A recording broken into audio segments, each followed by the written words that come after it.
Zimbabwean investigative journalist Hopewell Chin'ono has been granted bail after spending 3 weeks in prison. The reporter was arrested earlier this month and charged with communicating falsehoods after he tweeted that police had beaten an infant to death while enforcing COVID-19 lockdown rules.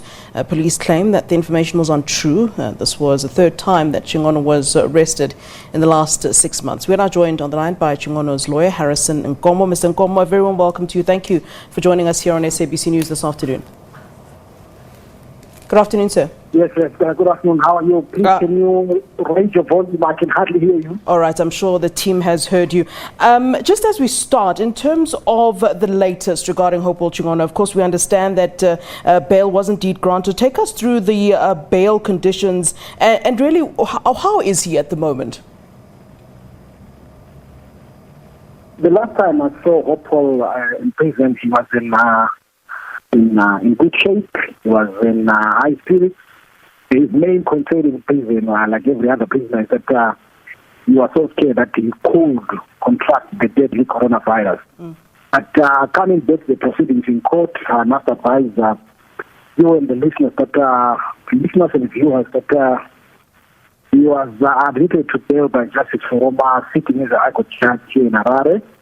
And the only condition which had to be added to the previous conditions in respect of the other two pending matters was that he had to deposit $20,000 with the clerk of court, which amount is still being paid.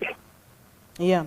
Mr. Nkomo, one of the allegations, or rather what the police accused him of, was that he put falsehoods on social media. One in particular relating to an infant who died due to police brutality. The video was shared on social media. I did take a look at it at some point, and I'm wondering what did they say was false about it? It seemed that he was reporting on something that we all saw that had video evidence. So what was false about the statements that he made on Twitter, according to the police? Right. I think that there are two issues to debate in respect of the video in question, juxtaposed with the law. The first issue is the content of the tweet makes mention of his conclusion from the video. If one has regard to the video, there is the mother of the child who is sleeping and holding the collar of a police officer and advising them that you have killed my baby, I want my baby alive.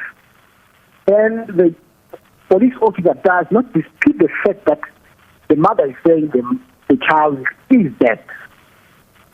So he makes mention to a video that he saw, where any reasonable man would conclude that the video, will conclude from the video that the child is dead. That's the factual debate that arises from the tweet and the video. But more importantly, in terms of the Constitution, they charge him under a piece of legislation that was repealed by the Constitutional Court of Zimbabwe, the highest court on the land, on the 14th of July in 2014. That law was declared unconstitutional, and we persist, and the argument shall be made at the rightful forum. But that piece of legislation is no longer part of our law. Yeah. What happens next, Mr. Nkomo? I mean, he's been jailed 3 times in the last 6 months for what's being called anti-government tweets. What is your defense at this point? Sorry, can you come again with your question? The last part of your question? Yeah. So he's been jailed 3 times in the last 6 months for what's being called anti-government tweets or anti-government reporting. As his lawyer, what is your main defense as you stand and defend Hopewell?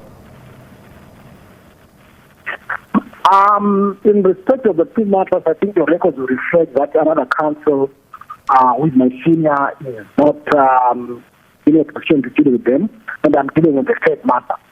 My main concern in respect of the 3rd matter is failure by firstly the state apparatus to take heed of the guidance that they got from the highest court on the land to say that it is no longer a crime for a journalist to commit whatever they call falsehoods. That's the second issue. And then the second issue is he has been on remand with other two matters, and actually correctly indicates that he has been arrested twice, and maybe 3 times, in fact, in a period of months. My concern is if there is a case against him, why can't they try him and convict him? No trial because the 3 matters, there's no. And it demonstrates beyond that the state is not confident in its own case. Because in the result of the other 2 matters, I am aware that the state indicated that by such a day we will try this person. Come that date, sure case like the sun rise tomorrow, the citizen ready. Not ready to deal with the matter. And one cannot escape the conclusion that he's being victimized. Yeah. All right, Harrison Nkomo, thank you very much for agreeing to speak to us. That's Hopewell Chin'ono's lawyer, a journalist, award-winning journalist from Zimbabwe. Of course, he's been arrested 3 times in a space of 6 months, which we've certainly been seeing on social media as he's been reporting on the Zimbabwean government.